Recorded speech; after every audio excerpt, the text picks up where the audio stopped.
Recce level 3चा पुढचा आज आपण क्लास आहे. रेकी स्तर 3 झाल्यानंतर, दीक्षा मिळाल्यानंतर त्या चिन्हांमध्ये काय वेगळी, म्हणजे त्या प्रत्येक चिन्हाचं काय महत्त्व आहे ते आज आपण जाणून घेऊया. मास्टर स्नेहल पण इथे जॉईन झालेली आहे. आणि आता आपण बघूया की पहिलं चिन्ह जे आहे आपलं झोनारचं चिन्ह. तर झोनार चिन्हाला आपण म्हणतो की प्रारब्धाशी संबंधित असलेले तुमचे जे काही कार्मिक अकाउंट आहेत ते क्लिअर होण्यासाठी झोनारनी मदत होते. जसं हॉन्शा झाशोन यांनी आपण जाऊन पोहोचतो, हॉन्शा झाशोन यांनी आपण जसं त्या ठिकाणी जाऊन पोहोचतो, त्या व्यक्तीपर्यंत जाऊन पोहोचतो, किंवा आपल्या प्रारब्धामध्ये जर काही गोष्टी घडल्या असेल तर ते डिस्टन्स कव्हर करण्यासाठी, अंतर कमी करण्यासाठी जे चिन्ह आहे ते आहे हॉन्शा झाशोने. आणि त्यावेळेस त्या ठिकाणी जे कर्म घडलेलं आहे त्या कर्माची त्यावेळेसचा आपल्याला झालेला त्रास किंवा आपल्या सेल्सनी कॅरी केलेला तो ट्रॉमा, त्याला काय म्हणतात, नलिफाय करण्यासाठी झोनार चिन्ह खूप उपयोगाचं आहे. झोनार चिन्ह हे सत्य साईबाबा यांना इनर प्लेन्समधनं हे मिळालेलं आहे. ते त्यांनी पास ऑन केलं कॅथलीन मिल्नर ह्या आपल्या रेकी मास्टर्सला, आणि मग त्या रेकी मास्टरनी ते पुढे पास ऑन केले. तर असं आहे झोनार चिन्ह. तर झोनार चिन्हाबद्दल कोणाला काही अनुभव आलेत का, किंवा कोणाला काही सांगावंसं वाटतंय का? जसं स्नेहल आहे आपल्या इथे किंवा श्रेयाताई आहेत, तर तुम्ही झोनार वापरलंय का? म्हणजे थोडक्यात आपल्याला कसं होईल, तो फिक्स होईल का तो चिन्ह त्याचं आणि काम कसं होतं त्याप्रमाणे. म्हणून तुम्ही झोनार मी रेग्युलरली वापरते, कारण बऱ्याच लोकांचे जे प्रॉब्लेम्स असतात ना ते काही ना काहीतरी कर्माशी रिलेटेडच असतात आणि प्रॉब्लेम्स चालूच असतात. त्यामुळे प्रत्येकाला सुरुवातीला एक काही दिवस तरी मी झोनार वापरून रेकी देते. मीही बऱ्याच जणांवर वापरते झोनार, कारण प्रत्येकाचं प्रारब्धच हे असतं, त्यामुळे कुठेतरी त्यांचे मेंटल इश्यूज किंवा त्यांचे मनी इश्यूज तिथे स्टक झालेले असतात. त्यामुळे तिथे झोनार मी पण वापरते बऱ्याच वेळा झोनार. इव्हन स्वतःवरही मी आधी पहिल्यांदा खूप अप्लाय केलाय झोनार. खरंच आहे.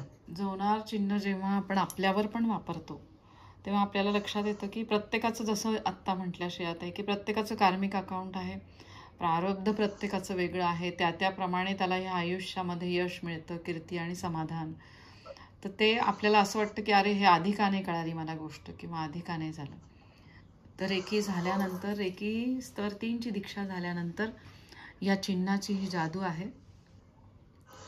आणि ह्या चिन्हाची जेव्हा तुम्हाला दीक्षा मिळते तर त्या चिन्हाचे म्हणजे त्याचं ते कार्य सुरू करतं. मला असं वाटतं झोनार चिन्ह जेव्हा सातत्याने आपण वापरतो आपल्या स्वतःसाठी आणि दुसऱ्यांसाठी, तर तेव्हा बऱ्याच ठिकाणी आपले अकाउंट क्लिअर व्हायचे असतात. मला असं वाटतं त्याप्रमाणे आपल्याकडनं अध्यात्माची पण प्रगती होते आणि त्याप्रमाणेच आपल्याला ह्या आयुष्यामध्ये त्या त्या गोष्टी मिळायला लागतात ज्या आपल्याला आवश्यक आहेत त्या.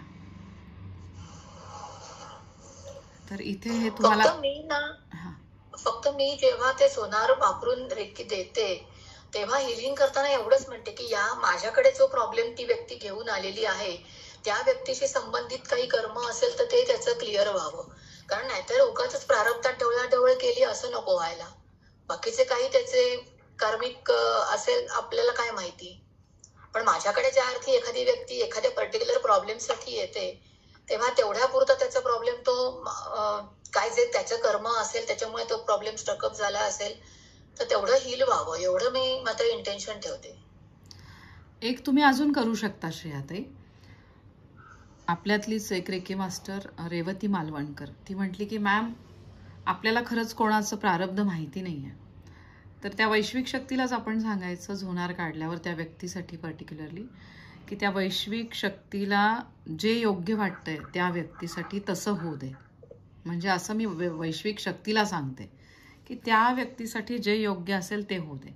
कारण खरंच आपण नाही आहे कोणाच्या मध्ये ढवळाढवळ करणारे. आपण काय करू शकतो, त्यांच्या ज्या प्रारब्धाची त्याची तीव्रता कमी करण्याचा आपण प्रयत्न करतो आणि ह्या शक्तीचा आशीर्वाद त्यांना मिळू दे. तर याच्या पुढे आपल्या प्रार्थनेत ठेवायचंय जेव्हा आपण दुसऱ्यांना रेकी देतो की या वैश्विक शक्तीला मी प्रार्थना करते की त्या पर्टिक्युलरली व्यक्तीसाठी जे चांगलं असेल ते होऊ दे, जे योग्य असेल तसं होऊ दे, तसे बदल घडू दे. म्हणजे आपण कोणाच्या कर्मामध्ये अडकून राहत नाही. बरोबर. हा पॉइंट क्लिअर झाला का आता झोनारचा? वसुधाताई, तुम्हाला काही विचारायचंय का? नाही ते तुम्ही फोन केला होता का ताई? माझं काय होतं, साधारण मला 1-2 वाजेपर्यंत अजिबात वेळ मिळत नाही. तुम्ही फोन केला होता का आज मला? केला होता मॅडम, बोलायचं होतं थोडंसं. हा, नाही काय होतं, एकतर पोथी असते माझे वाचन सुरू आणि त्याच्यानंतर लगेच स्वयंपाक असतो, तर त्यामुळे माझं बोलणं होत नाही त्यावेळेस 1-2 पर्यंत. आणि मग नंतर आपलं परत कधी करू एक संध्याकाळी 6:30ला वगैरे चालेल. हा, बोलते मी तुमच्याशी. आणि मी जसं तुम्हाला म्हटलं, तुम्ही मला मागे जे तुमचं सांगितलं काही, तर मी तुम्हाला म्हटलं आधी तुम्ही खूप मेडिटेशन घ्या स्वतः. आपल्यालाही खूप गरज आहे रेकी घेण्याची. आपण काय करतो, आपल्याला रेकी घेतच नाही आपण दुसऱ्यांना, आपल्याद्वारे आपल्याला कसं दुसऱ्यांना छान करता येईल आपण बघतो. तर माझाही स्वभाव असाच होता ॲक्च्युली, पण वासंती ताईंनी मला सांगितलं की नाही, कधी पण आधी स्वतःला रेकी घ्यायची आणि मग दुसऱ्यांना रेकी घ्यायची. तर म्हणून आधी स्वतः अजून घ्या तुम्ही काही दिवस रेकी, आणि तुम्हाला ज्या गोष्टीसाठी रेकी पाहिजे नक्कीच ती तिथे काम करेल. अनुराधा ताईंनाही मी हेच सांगितलं. अनुराधा ताईंची मुलगी पण शिकतीये आणि त्या पण असंच सगळ्या घराची पूर्ण काळजी करतात. त्या म्हणजे आई आहे, सासूबाई आहे, आजी पण आहे असं. आणि मला वाटतं ते रोल जसे येतात ना, ऍड होतात, तसं त्या रोलप्रमाणे त्यांना त्या मग नातीबद्दल वाटतं, मग सुनेबद्दल वाटतं, मुलीबद्दल, मुलाबद्दल, म्हणजे तसं व्हायला लागतात त्याच्या. हा, ऍक्च्युली अनुराधा ताईंचं पण तसंच आहे. परवा त्यांची दीक्षा दिली रेकीलेवद्दींची. तर इथे झोनार चिन्हाबद्दल अजून कोणाला काही असेल शंका तर मी क्लेरिफाय करते, म्हणजे आपण आता चर्चा करू, नाहीतर पुढच्या चिन्हाचं आपण बघूया महत्व. झोनार रोजच द्यायचं ना? किती एक वेळाच काढायचं ना फक्त? पहिल्याच्या ती 2 झाली की म्हणजे तुम्ही मुलीला आणि सुनेला द्यायला सांगितलंय झोनार, एक वेळाच काढायचंय ना फक्त? मुलीला देताना एकदा काढायचं, सुनेला तिचा चिबॉल करताना तिला एकदा द्यायचं ते झोनार. आणि तुम्ही स्वतःला घेत असेल तेव्हा पण झोनार काढायचं, कारण तुमच्या पण काही प्रारब्धाशी संबंधित आहे गोष्टी ज्यामुळे त्या घडत नाहीयेत. तर म्हणून तुम्हाला पण घेताना झोनार घ्यायचं. पुढचं चिन्ह आपण बघूया, ते आहे हार्टचं चिन्ह. हार्टचं चिन्ह तुम्ही बघू शकता की क्रॉस आहे आणि क्रॉसमध्ये तुम्ही ट्रायंगल काढलेले आहेत. तर जुनं जे घड्याळ होतं लोलकाप्रमाणे त्याचं तसं चिन्ह आहे ते. आणि तुम्ही बघू शकता त्याच्यामध्ये जे ट्रायंगल्स आहेत ते आपण पिरॅमिड म्हणून इमॅजिन करतो. आणि त्या पिरॅमिड खाली जसं पिरॅमिडच्या आतमध्ये ती शक्ती एकवटलेली असते, तशी प्रेमाची शक्ती तिथे कॉन्सन्ट्रेट झालेली असते. मग जिथे प्युअर लव्ह आहे त्या ठिकाणी आपण ते हार्टचं चिन्ह वापरू शकतो. जसं आई मुलाचं नातं आहे, आई मुलीचं नातं आहे, किंवा नवरा बायकोचं असतं, तर त्या ठिकाणी तुम्ही हार्ट वापरू शकता. किंवा आपल्या मैत्रिणीसाठी किंवा मैत्रिणीची मुलं, मग त्यांच्यासाठी. तर जिथे प्युअर हार्ट आहे त्या ठिकाणी तुम्ही हार्टचं चिन्ह वापरू शकता. तर हार्ट चिन्हाची जादू खूप छान आहे. तुम्हाला घरामध्ये कुठंतरी वाटतंय की घरामध्ये आपल्या प्रेम कमी होत आहे, तर त्यावेळेस तुम्ही पूर्ण घराला इमॅजिन करून, घरातल्या लोकांना इमॅजिन करून सुरुवातीची रेकीची चिन्ह काढायची. आणि मग ह्या रेकी स्तर 3 मधल्या 3 पैकी हे चिन्ह काढायचं, हार्टचं चिन्ह. मग तुम्ही एकदम मोठं हार्टचं चिन्ह इमॅजिन करून काढू शकता. आणि असं इमॅजिन करायचं तुमच्या कल्पनाशक्तीतनं की ते जे हार्टचं चिन्ह आहे, हार्टचं, त्याचे 3 ट्रायंगल म्हणजे इट्स लाईक अ पिरॅमिड. आणि त्याच्या खाली आपण सगळेजण आहोत, आपल्या घरातले सगळेजण आहेत. आणि तुम्ही तुमचं घर बघू शकता त्या ट्रायंगल खाली, आणि मग म्हणायचं की तिथे ती एनर्जी कॉन्सन्ट्रेट होते. तर खूप छान हे चिन्ह आहे. प्युअर लव्ह आपण ज्याला म्हणू शकतो. आणि सहसा आपण बघतो की रेकी जे लोक शिकतात ते आपल्या लोकांना ब्लेस करण्यासाठी रेकी शिकतात. आपल्या मुलाला, आपल्या मुलीला, मग आपला नवरा असतो, मग त्याच्यात आपले म्हणजे आपल्यांना आपण तर ह्या चिन्हाचा उपयोग आपल्या लोकांसाठी खूप छान होतो. पण एखाद्या वेळेस आपल्याकडे जेव्हा पेशंट येतो तर त्यावेळेस जर आपण हार्ट वापरलं, आपल्या त्या पेशंटसाठी जर आपण एखाद्या वेळेस ते चिन्ह जेव्हा वापरतो तेव्हा लक्षात येतं की आपल्याला जसं आपल्या लोकांविषयी आपल्याला प्रेम वाटतच असतं, पण दुसऱ्याविषयी पण जेव्हा आपण चांगल्या प्रेमाने जेव्हा लेखी पाठवतो तर त्या चिन्हाची सगळ्यात अगोदर जादू आपल्यावर होते. हा अनुभव मी घेतलेला आहे, म्हणून मी तुम्हाला सांगते की जेव्हा दुसऱ्यांनाही आपण हिलिंग देतो तेव्हाही आपण एखाद्या वेळेस जर हार्ट वापरला, झोनार वापरतो आपण त्याला सहसा, किंवा ब्रेन रिलेटेड त्याची काही सर्जरी झाली असेल तर तिथे आपण हालू घालतो. पण काही ठिकाणी जर आपण हार्टचं चिन्ह घातलं तर त्याची छान म्हणजे त्याचे पण आशीर्वाद आपल्याला मिळतात. म्हणजे डायरेक्ट वैश्विक शक्तीचे आपल्याला आशीर्वाद मिळतात. असं हे हार्टचं चिन्ह आहे, जिथे आहे पूर्ण प्युअर लव्ह. ह्या चिन्हामध्ये तुम्हाला काही जाणवतंय का? म्हणजे या चिन्हाबद्दल काही शंका आहे का?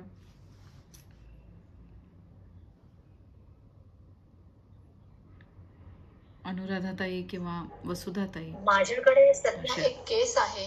हा. एक 13-14 वर्षाची मुलगी आहे आणि ती म्हणजे तिचं पौगंडावस्थेत असल्यामुळे असेल कदाचित की बंडखोरी खूप वाढली आहे आणि ती सतत सगळ्यांची भांडत असते. शाळेत जाऊन भांडते, घरात भांडते, खाली खेळायला गेली तरी भांडते, असं तिचं सगळं चालू आहे. तर तिच्यावरती मी गेले 3-4 दिवस हे हार्टचं काढून प्रॅक्टिस करते.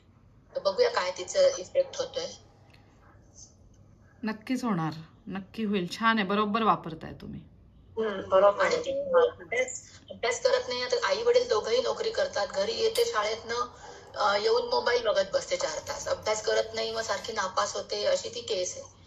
पण म्हटलं तर हे पौगंडावस्था आहे म्हणजे बंडखोरी थोडीशी असतेच या वयात. सगळ्यांमध्येच ती पण आली आहे सध्या. म्हणजे सध्याचं जे जनरेशन 8वी-9वी म्हणजे आपण बघतोय की त्यांना हा प्रॉब्लेम येतोच आहे. म्हणजे मोबाईलमुळे मला वाटतं डिस्ट्रॅक्शन खूप वाढलंय. मुलांना असं बहुधा ते डायरेक्ट सहस्त्रहार चक्राशी कनेक्टेड आहे ना मोबाईल, तर मला वाटतं ते वेव्समुळे हा प्रॉब्लेम येतोय. म्हणजे काही मोबाईलचे रेज आहेत तर त्यामुळे मुलांना हा त्रास होऊ शकतो. आणि ती एकटीच नाही पण बऱ्याच लोकांना मुलांना हा त्रास होतोय, मुलांना मुलींना. पण पेरेंट्स काय करतायत आजकाल? हा नाही, सोशल मीडिया ऍडिक्शन पण झालंय ना. ते एक बघितलं की दुसरं बघितलं की तिसरं, एक सवय झाली. हो, माझ्या मैत्रिणीकडे, माझ्या मित्राकडे आहे, मग ते असं करून मग पेरेंट्स म्हणतात जाऊ दे, देऊन टाका ना, मग कशाला उगीच. ते असं झालंय की पेरेंट्स चांगल्या गोष्टीसाठी देतात की गरज आहे, काळाप्रमाणे चाललं पाहिजे किंवा काही ऍडव्हान्स त्याच्यामध्ये मिळतं त्यांना, ऍप्स आहेत किंवा काय आहे. पण इतर गोष्टी जास्त दाखवल्या गेल्यामुळे त्याचे इम्पॅक्ट जास्त होतात किंवा गेमिंगमुळे खूप इम्पॅक्ट होत आहेत. म्हणजे ते माइंड प्रोग्रामिंग होतंय मुलांचं आणि ते लक्षात येत नाहीये मुलांच्याही. त्यामुळे जास्त अग्रेसिव्ह होतात. म्हणजे गेम्स असे तिथे ना तुम्ही प्रोग्रामिंग करतात. श्रेयाताई तिला काढणं पण योग्य म्हणजे सरेकी आणि हार्टच उपयोगाला येईल मला तरी वाटतंय. तेच करू शकतो आपण. तिला आधी ट्रीटमेंट देताना एकदा तिचं ऑरा क्लिनिंग करा श्रेयाताई. ऑरा क्लिनिंगचा आपला व्हिडिओ आहे, तिचं एकदा ऑरा क्लिनिंग करा. तिला समोर इमॅजिन करा, ऑरा लुझनिंग करा तिचा, आणि भरपूर चोकुरे काढा अँटी क्लॉकवाईज तिच्या बाजूला, आणि मग तुमचे बाकीचे चिन्ह काढा. आणि सेहेकी काढा. ऑरा क्लिनिंग मध्ये आपण काय करतो, ऑरा क्लिनिंग करून आपण सेहेकी काढतो, संतुलनचं चिन्ह. तर ते संतुलनचं चिन्ह काढायचं. तिचा अर्धचंद्राकृती आपण संतुलनचं चिन्ह घेतो, सेहेकी सेहेकी सेहेकी करत. ऑरा क्लिनिंगचा व्हिडिओ आपला आहे, तुम्ही बघितलाही असेल कदाचित तो. हा, तर त्याच्यामध्ये सेहेकीचं चिन्ह काढतो आपण. तर तसं ते करा आणि मग करा, मग तुम्ही आणि मला सांगा की काय इफेक्ट झाला. आणि शिवाय तिच्या आईला म्हणा तिच्या आंघोळीच्या पाण्यामध्ये खडे मीठ ठेवा, नाही तर साधं मीठ. ओके, रोजच्या रोज टाकायला सांगू का काही पर्टिक्युलर दिवशी? नाही, सध्या थोडंसं रोज टाकलं तरी चालेल. हा, म्हणजे तुमचं काम पण सोपं होईल. तिला काहीतरी डॉक्टरची ट्रीटमेंट पण चालू होती, म्हणजे शाळेतनं काहीतरी फोन आले म्हणून हे लोक गेले मग त्यांनी सजेस्ट केलं की डॉक्टरकडे घेऊन जा. मग डॉक्टरकडे घेऊन गेले. डिप्रेशनचं काहीतरी औषध पण चालू होतं, पण ती घेतलं तर घेते, नाही तर नाही, असं तिचं चालू आहे सगळं. नाही, त्या औषधांनी ना झोप येते. माझ्या इथे पण एक केस होती अशी.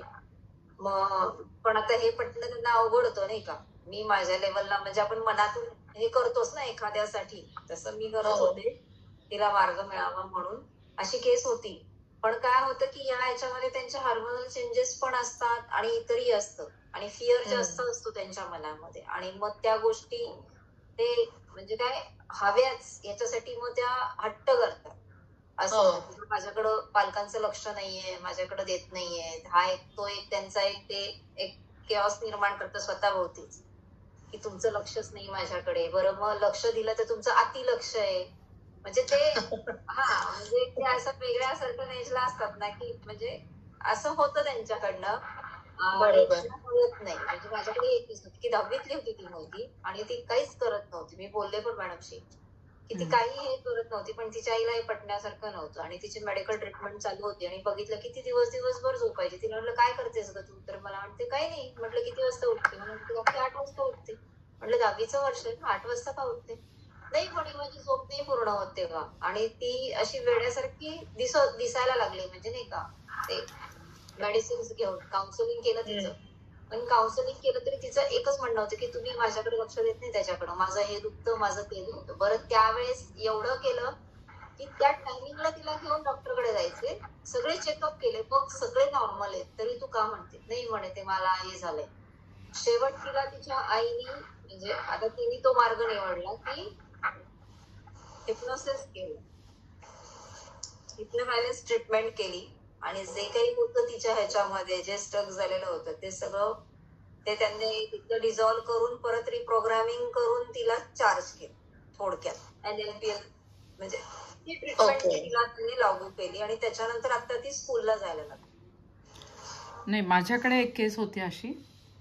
म्हणजे त्यांनी ते हे केलं कारण का त्यांचे पेशन्स संपले होते, त्यामुळे मग त्यांना पर्याय नव्हता.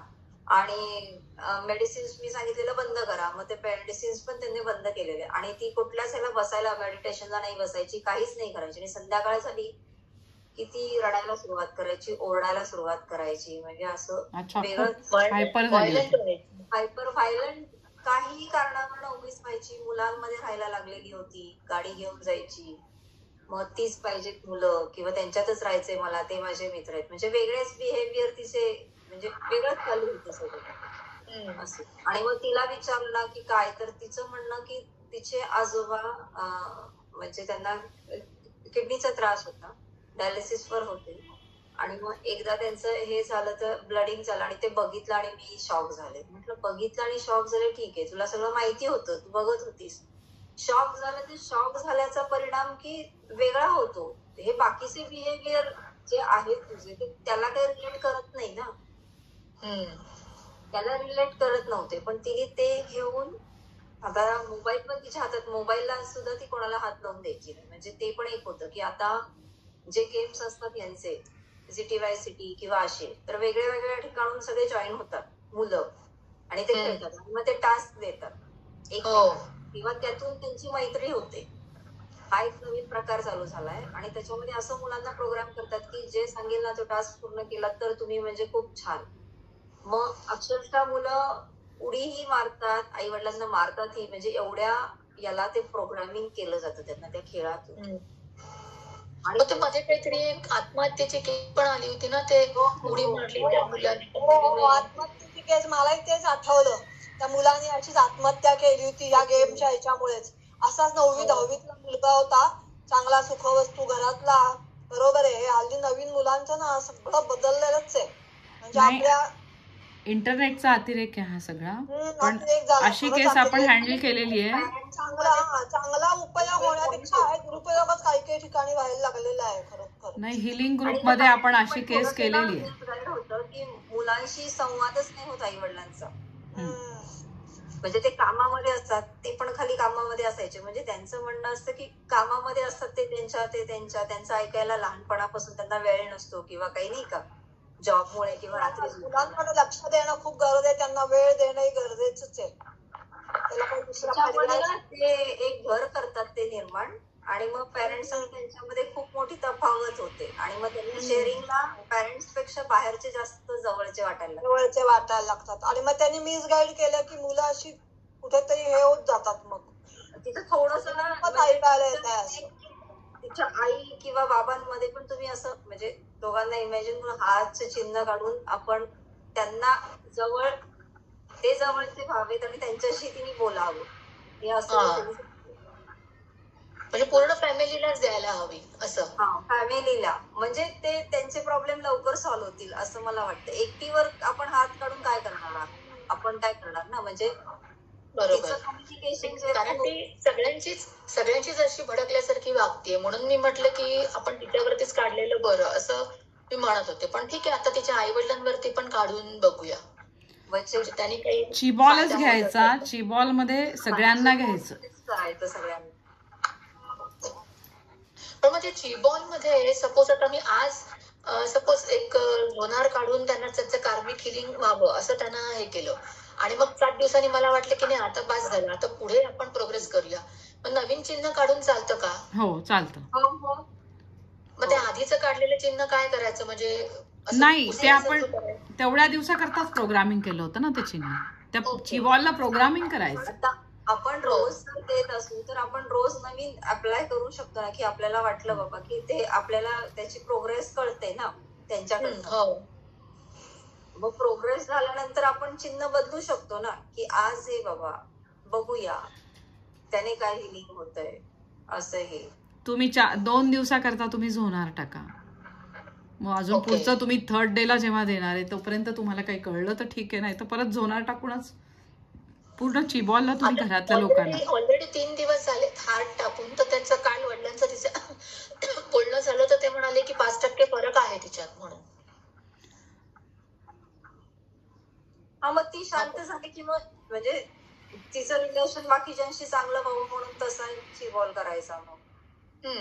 किंवा स्पेशल तिच्यासाठी आणि तिचा आणि आई वडिलांचा मिळून चिबॉल करून आपण बघायचं की त्याच्यामध्ये काय त्यांचं कम्युनिकेशन होऊन काय होतंय का असं. जसं मॅडमनी केस केली ना तशी त्याच्यामध्ये मॅडमला चांगला अनुभव आला ना. ते आपण सगळे रेकी मास्टर्स होते त्यात जॉईन झालेले. त्याच्यामध्ये असाच होता हा मुलगा, म्हणजे एक मुलगा होता आणि तो 10वीला होता आणि तो म्हणायचा की नाही मला काय शिकायची गरज आहे. हे असंच म्हणजे लॉकडाऊन उघडलेलं होतं आणि मग तेव्हा ती केस आली होती आम्हाला आणि तो अभ्यास करायचाच नाही. तो म्हणायचा की काय त्या उपयोग आहे त्या परीक्षेचा हे ते, असं पूर्ण नकारात्मकच पूर्ण. तर त्याच्या आईला वडिलांना खूप टेन्शन आलं होतं की असं 10वीचं वर्ष आणि हा कसा हे करेल ना अभ्यास. म्हणून आपण त्याला एक 3-4 जण मिळून सगळेजण रेकी देत होतो. 3-4 मास्टर होते सगळे जॉईन झालेले. भरपूर त्याला आपण आधी ऑरा क्लिनिंग केलं, मग त्याला चोकुरे काढलं आणि मग आपण त्याला सगळ्या घरातल्यांना घेऊन आपण हार्थ काढलं आणि मग रेकी दिली आणि चिबॉल तयार करून ठेवला. एक 4 दिवस त्याच्यावरच आपण रेकी दिली आणि मग आपण सांगितलं ज्यांच्या थ्रू ती केस आली होती, म्हटलं आम्हाला सांगा काय बदल होतात. आणि मग हळूहळू तो जो म्हणायचा की नाही मी बसणारच नाही क्लासला, मग तो क्लासमध्ये बसायला लागला. म्हणजे तो ट्युशनला पण बसायचा नाही. तो म्हणायचा मला सगळं येतंय. तो स्वतःहून म्हणायला लागला की नाही आता मी जातो म्हणून ट्युशनला. आणि एक्झामलाही तयार झाला. म्हणजे हे बरोबर 10वीच्या एक्झामच्या 2 महिने अगोदर त्याचं हे सुरू झालं होतं आणि त्यातनं तो येऊन मग त्यांनी एक्झाम पण दिली, पासही झाला. अशा काही गोष्टी घडतात आणि त्याला एकदम सगळ्यांनी जर एकदम काम केलं तर ते लगेच फरक दिसतो. तुम्ही काही दिवस बघा तुम्हाला कसा अनुभव येतोय. नाही तर मग तुम्ही आपल्या ग्रुपला सांगा, पूर्ण ग्रुप मिळून त्याला रेकी द्या.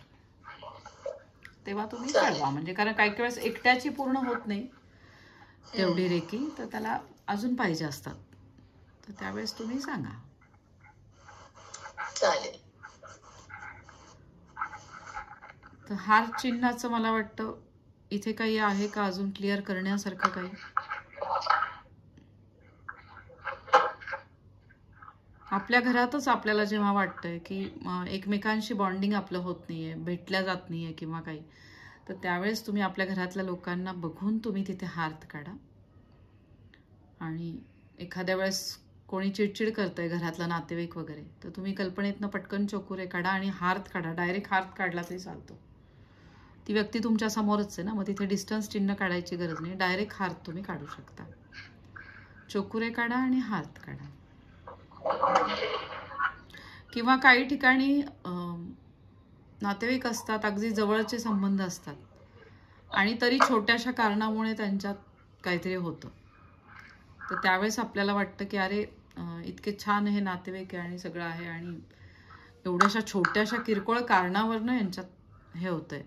तर त्यावेळेस तिथे हात काढायचं, तर तुम्हाला त्याचे अनुभव छान येतात. हात काढल्यावर आपल्या याच्यामध्ये ऐश्वर्या राव राणे तिने केलेला आहे शेअर तिचा एक्सपिरियन्स. त्याची रेकॉर्डिंग पण टाकलेली आपण. त्याचे याच्यावर आहे म्हणजे तिचा एक्सपिरियन्स तिने स्वतः रेकॉर्डिंग करून टाकलेला आहे.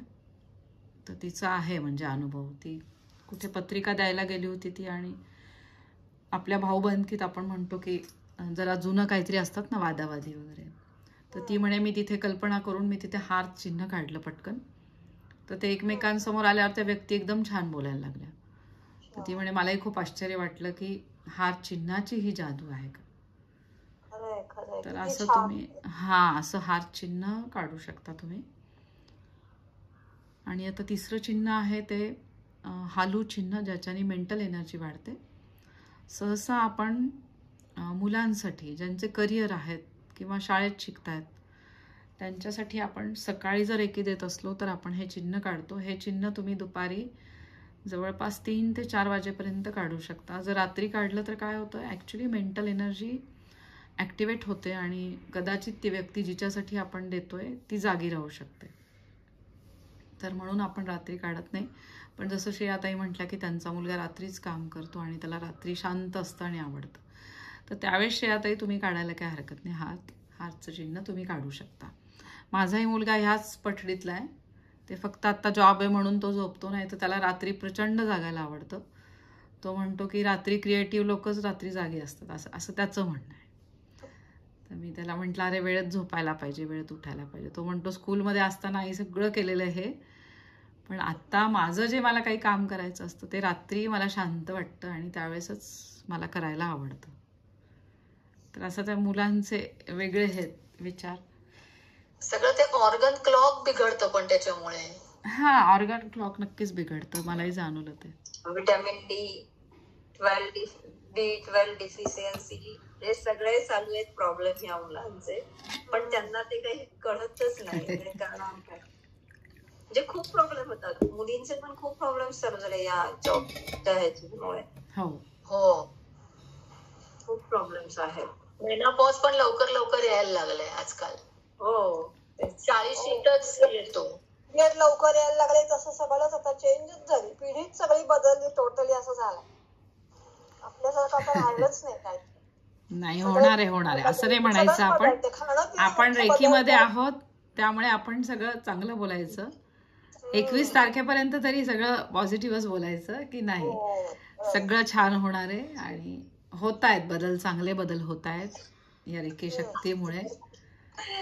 कारण पौर्णिमा होऊन गेली आहे शनिवारी, तर आपण ते सगळं छानच बोलायचं की नाही बदल होत आहेत, छान चांगले बदल होत आहेत. आपल्याद्वारे आपल्याला जाणवतीये त्या चिन्हांची जादू. आणि आपण म्हणू शकतो की हा कलियुग आहे. तर कलियुगाचे काही प्लस मायनस आपल्याला दिसणारच आहेत इफेक्ट, पण त्याच्यामधनं मायनस कमी करून केवढं प्लस काय काय आहे ते आपण बघूया.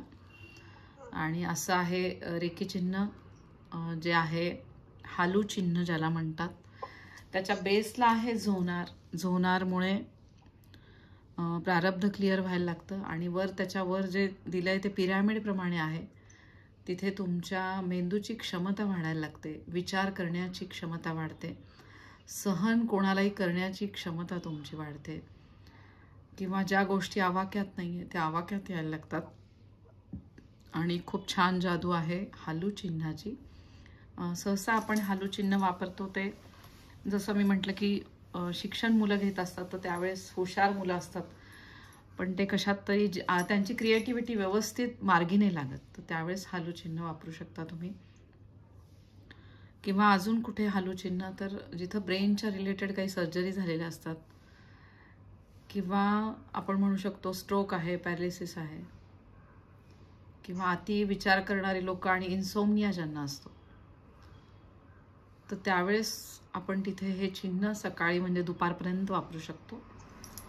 की राईट दिशेने त्यांचे विचार व्हावेत आणि त्यांना चांगली झोप यावी. मग त्या ठिकाणी आपण त्यांना हार्थ पण वापरू शकतो, किंवा जर त्यांना कंटिन्यू हा त्रास असेल तर तिथे तुम्ही झोनार वापरू शकता. प्रारब्धाशी खूप संबंध आहे. प्रत्येकाचं प्रारब्ध, त्यातले कार्मिक क्लिअर होण्यासाठीच बरेच दिवस जातात, बरेच सेशन्स जातात. आपण म्हणतो ना, एखादी व्यक्तीच हॉस्पिटलाइज असते आणि ती खूप दिवस असते हॉस्पिटलाइज, म्हणजे राईट टाईम सगळं मिळून पण सर्जरी होते, सगळं होतं. किंवा एखादी व्यक्ती असते ती खूप सिरियस होऊन पण काही दिवसातच घरी येते. तर हे प्रत्येकाचं कर्म आहे आणि त्याचं प्रत्येकाचं कर्मच त्याला अडवत असतं. जसे डॉक्टर म्हणतात की देवावर विश्वास ठेवा, तसा आपला ह्या वैश्विक शक्तीवर विश्वास असतो, आपल्या रेकी गुरूंवर आणि आध्यात्मिक गुरु दत्तगुरु माऊली. तर त्याद्वारे मला असं वाटतं की बऱ्याचशा गोष्टी सॉल्व्ह होतात. ज्या ठिकाणी आपल्याला असं वाटतं की ही गोष्ट माझ्या हातात नाही आहे, आपण रेकी चिन्ह पण काढतो, रेकी पण देतो, तिथे अध्यात्म आपल्याला जोड देते आणि अध्यात्माद्वारे ती गोष्ट क्लिअर व्हायला लागते. जसं मागच्या 1.5 वर्षापूर्वी आपल्याकडे पेशंट होता, एक जणांच्या ऑफिसमधले होते ते, आणि तुलाही माहितीच आहे स्नेहल, विशाल म्हणून. तर एक त्यांचा एक्सपिरियन्स छान होला आपल्याला. 35 वर्षाचाच मुलगा आणि IT मध्ये होता तो, आणि आहे म्हणजे अजूनही. तर त्याला एकदम त्रास झाला आणि त्याला ॲडमिट केल्यावर त्याला ऑक्सिजन एकदम इतकं प्रेशर आलं कामाचं की छातीला ऑक्सिजन पण म्हणजे लंग्सला मिळेना. तर त्याला व्हेंटिलेटर लावावं लागलं आणि त्याची वाचा गेली त्याच्यामध्ये. म्हणजे इतकं त्याला ते सगळं साठून आलं, एकदम प्रेशर. ओन्ली IT म्हणजे कुठल्याही कामाचं प्रेशर तुम्ही किती घेता, त्या कामाच्या प्रेशरमुळे त्याला एवढं एकदम त्रास झाला. आणि त्यांचा ऑफिसमधला जवळचा, त्याची बायको आपल्याकडे रेकी शिकलेली, आणि ते माझ्याकडे शिकायला आले होते, मयूर म्हणून. तर मयूर त्यांनी मला सांगितलं की ताई, माझ्याकडनं रेकी दीक्षा घेऊन झाली होती, आम्ही बोलत बसलो होतो, आणि तेवढ्यात त्याला फोन आला मयूरला, आणि त्यांनी सांगितलं की ॲडमिट केलं आहे. तर मी त्यांना, दत्तबाबांनी माझ्याकडे पुस्तक होतं ते मी दिलं, आणि त्यांना म्हटलं त्याची बायको असेल, कोण असेल, त्यांना तुम्ही ही सेवा करायला सांगा दत्तबाबांनीची. लगेचच त्यांनी मनापासून ती सेवा सुरू केली, आणि एक 4थ्या ते 5व्या दिवशी तो म्हणजे विशाल हा कोमामध्ये गेलेला होता ऑक्सिजन कमी झाल्यामुळे, पण तो त्यातनं बाहेर आला. त्याला बोलता येत नव्हतं, थोडा थोडा प्रयत्न करायला लागला तो.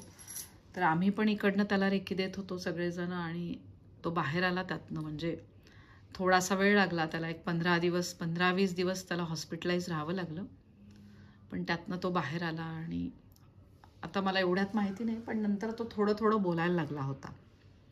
म्हणजे आपण म्हणतो ना, एक चालती फिरती छान व्यक्ती फक्त प्रेशरमुळे काय होऊ शकतं, वर्क प्रेशरमुळे. पण मॅम त्याचा प्रोग्रेस तसे गेले दिवस, पण छान झालं. तेव्हा मी त्याला देताना म्हणजे माझा अनुभव असा होता की मी महामृत्युंजय मंत्रावर त्याला मी रेकी दिलेली, किंवा मी त्याच्यासाठी जप करायचे. आणि मला मी तेव्हा ना स्वामींची पोथी पण वाचत होते. त्यावेळेला ना एका अध्यायामध्ये पूर्ण मला म्हणजे हे प्रोसेस चालू होती ना, तेव्हा तो मला दिसला. तेव्हा मग मी असं त्याला अफर्मेशन दिलेली की तुला उठायचंय, तुझी मुलगा आणि तुझी बायको वाट बघतीये. आणि मग मी तो असं सीन म्हणजे मी माझ्या डोळ्यासमोर आणलेला की तो जागा झालाय आणि तो त्यांच्याशी बोलतोय, किंवा त्याच्या घरातल्यांच्या चेहऱ्यावरचा आनंद, म्हणजे मी असं त्यावेळेस ते सगळं इमॅजिन केलं होतं. आणि महामृत्युंजय मंत्रावरच त्याला मी पूर्ण हे दिलेलं होतं तेव्हा. आणि त्याचे हे रिझल्ट खूप छान आले आम्हाला त्याच्या बाबतीतले. म्हणजे मला तरी छान आले. तेव्हा तर मी 2nd लेवलच झालेले होते, पण त्यावेळेला पूर्ण महामृत्युंजय मंत्रावर मी दिली. म्हणजे माझा खूप त्याच्यावर विश्वास आहे की कोमातल्या पेशंटवर ह्याचा खूप इफेक्ट छान होतो महामृत्युंजय मंत्राचा. खूप पण मग महामृत्युंजय मंत्रावर रेकी दिली म्हणजे नेमकं काय केलं, काय प्रोसेस केली? आणि 2ndच लेवल झाली होती तर नाही, म्हणजे आपण चिन्ह काढतो तेच, पण जप जो असतो की महामृत्युंजय मंत्रावर मी असं म्हणजे रेकी देताना तर आपण चिन्ह काढतो आणि नंतर रेकीला फ्लो आपण म्हणतो. पण त्यावेळेला मनातल्या मनामध्ये मी महामृत्युंजय मंत्र म्हणत होते. आणि महामृत्युंजय मंत्र म्हणताना आपण असं इमॅजिन करत, त्याची जी नाडी असते, नाडी तुमच्या हाताची, एक नाडीवर आपण तो हात ठेवलाय किंवा ती आपली ऊर्जा जाते आणि महामृत्युंजय मंत्र मी हे केलं त्याच्यावर. असं म्हणतात की एखादा माणूस ज्या वेळेला अशा वेळेला येतो ना, तेव्हा की त्याच्या नातेवाईक किंवा कोणीही त्याच्या ह्याच्यावर हात ठेवून जर महामृत्युंजय मंत्र म्हटलात तुम्ही, तर त्याचा खूप चांगला इफेक्ट होतो. हे म्हणजे नाडीवर हात ठेवायचं हे मला नंतर कळालं, पण मी तेव्हा म्हणताना त्याच्या हात ह्याच्यावर देत होते महामृत्युंजय मंत्र म्हणून.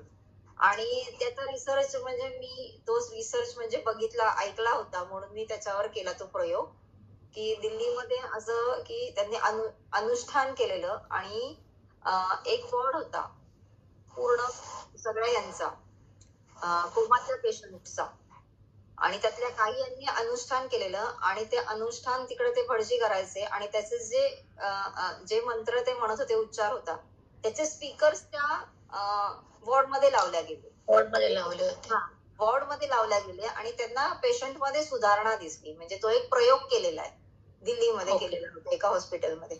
मग ते माझ्या डोक्यामध्ये होतं की कोमाच्या पेशंटवर असा त्यांनी प्रयोग केलाय, तर मग आपण पण म्हणूया, म्हणजे एक हे असं. तर त्याच्यामध्ये त्यांना, आणि आम्ही जेव्हा कोविड आलेला होता तेव्हा आमच्या घरामध्ये आम्ही संध्याकाळी रोज अग्निहोत्र म्हणजे पेटवायचो, आम्ही अग्नी प्रज्वलित करायचो कापूर वगैरे टाकून, जसं आपण हे करतो तसं. आणि आम्ही रोज सगळी जण मिळून बसायचो आणि तेव्हा आम्ही महामृत्युंजय मंत्र आम्ही म्हणायचो एक 15 मिनिटं त्यावेळेस.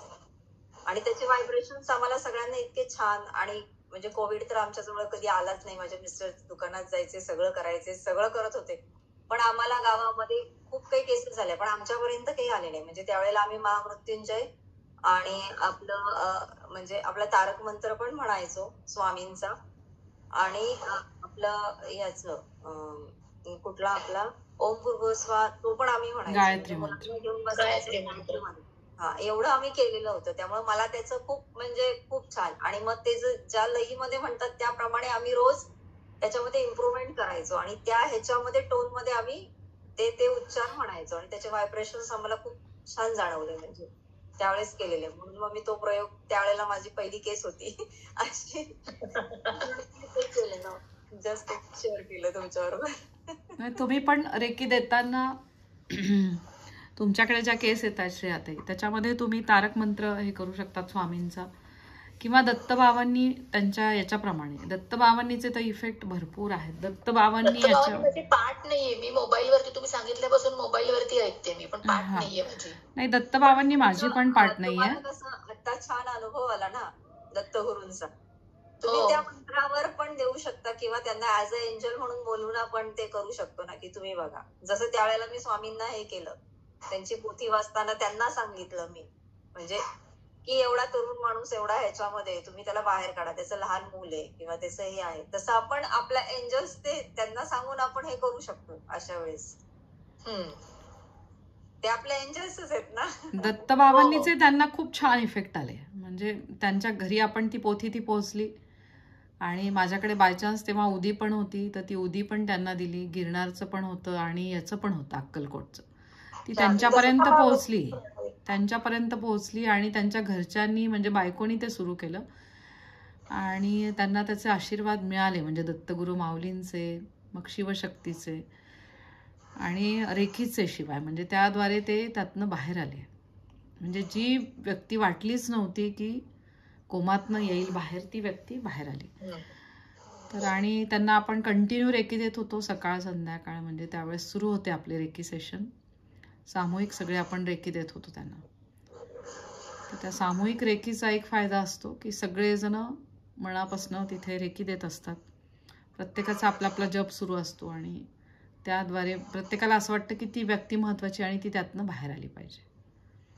तर त्यावेळेस अशी आपण रेकी दिली होती. तर असे कधी पेशंट आले तर तेव्हा तुम्हाला ह्या हालू चिन्हाचा खूप उपयोग होतो.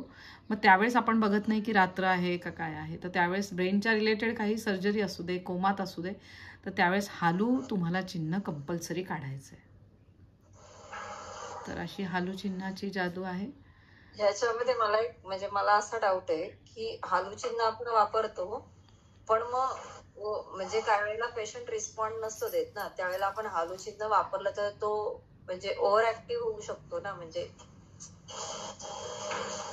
त्यावेळेस नाही ना वापरून चालणार. म्हणजे मी माधवीच्या वेळेला मला असं हे झालेलं, मी माधवीला नव्हतं वापरलं कारण का ती खूप हायपर झालेली होती आणि ती कुठल्याही ट्रीटमेंटला नाही का तेव्हा हे नव्हती देत. नाही, तेव्हा आपण तारकच मंत्र म्हणायचो माधवीच्या वेळेस. हा म्हणजे स्वामींचाच मंत्र म्हणून देत होतो रेकी आपण. हा. आणि जेव्हा पण मग त्या वेळेला जर 2 सेहेकीच्या मध्ये ते हालू काढलं तर बॅलन्सिंग होऊ शकेल कदाचित. नाही, ते तिचं काय झालं होतं, त्या एनर्जी वाढेल ना, हायपर होणार ना. पेशंट ती हायपर झालेली होती. हायपर झाल्यानंतर नाही ना आपण काढू शकत. जर एखादा पेशंट जर म्हणजे कशाला रिस्पॉन्ड नाही करत आहे आणि त्याची इच्छाच नाहीये आणि त्यावेळेला जर हालू काढला आपण आणि त्याची मेंटल एनर्जी त्या एनर्जी मधली एनर्जी वाढली तर त्याचा वेगळा परिणाम होईल ना. तिथं सहेकी काढून बॅलन्स करू शकतोय मग आपण फक्त. हो बरोबर. मी असं पण ऐकलं होतं की सँडविच रेकी म्हणजे बऱ्याचदा इफेक्ट वाढण्यासाठी आपण चोकुरे काढतो. मग 2 चोकुरेच्या मध्ये ते पर्टिक्युलर सिम्बॉल. तसं 2 सेहेकीच्या मध्ये हालू जर काढलं तर कदाचित बॅलन्स होऊ शकेल. असं माहिती नाही, म्हणजे करून बघायला पाहिजे ते. करायला पाहिजे. पण मोस्टली सँडविचला दोन्ही साईडला चोकुरे सांगतात कारण का एक स्टार्टिंग मधला तो ब्रिज म्हणतात त्याला, ब्रिज पण म्हणतात. हा ब्रिजच. हे 2 असे आहेत, हे ब्रिज आहे. मी या ब्रिजच्या मध्ये तुम्ही चिन्ह घाला. रेकी लेवल 3 मधले तुम्ही एकच चिन्ह घालायचं आणि रेकी लेवल 2 मधले सगळे चिन्ह घालू शकता. तर तुम्ही हा ब्रिज तुम्ही बदलू शकता. आता हा ब्रिजवर तुम्ही काम केलंय, पेशंटला रेकी दिली आहे, त्याच पेशंटला तुम्हाला संध्याकाळी परत रेकी द्यायची, तर ह्या ब्रिज मधले चिन्ह तुम्ही बदला. सकाळी तुम्ही हालू काढला असेल तर दुपारी तुम्ही दुपारनंतर परत देताय रेकी सेशन, तर त्यावेळेस तुम्ही झोनार काढा. तर हे तुम्ही बदलू शकता.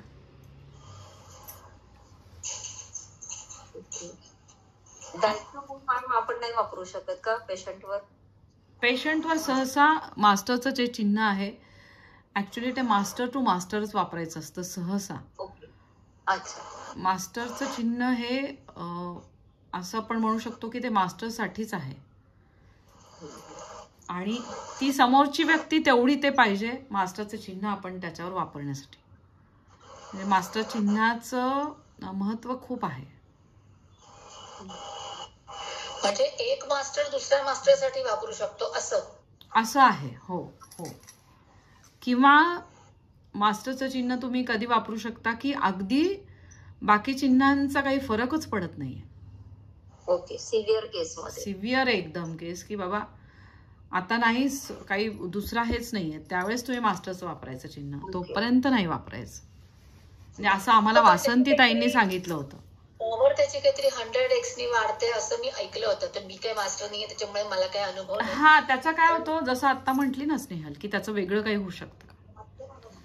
तर मास्टरचं चिन्ह वापरल्यावर काही वेगळं होऊ शकतं, म्हणून मग आपण मास्टरचं चिन्ह अशा आपण केसमध्ये वापरत नाही.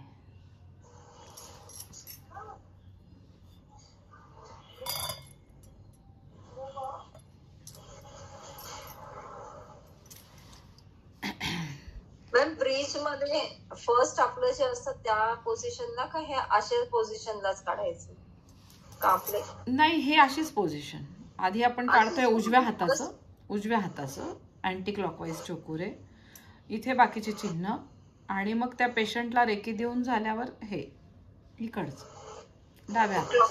हा, क्लॉकवाईजच ना. हा, फक्त अँटी क्लॉकवाईजनी सुरुवात करतो आपण. हा, म्हणजे आपल्या सिक्वेन्स. हो, तसंच.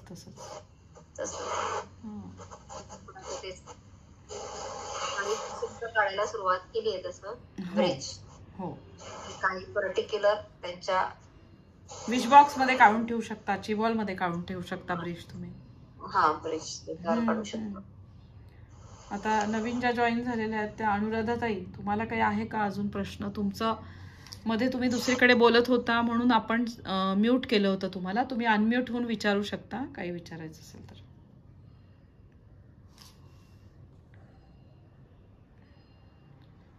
इथे आहे आपलं रेकीतले स्तर 3 झाल्यानंतरच्या सगळ्या चिन्हांची माहिती आपण सांगितलेली आहे. तुम्हाला काही विचारायचंय का अजून अनुराधाताई? त्यांची 3rd झाली आहे का? हो, प्री मास्टर झाल्यात अनुराधाताई. हा क्लास आपण इथेच थांबवूया.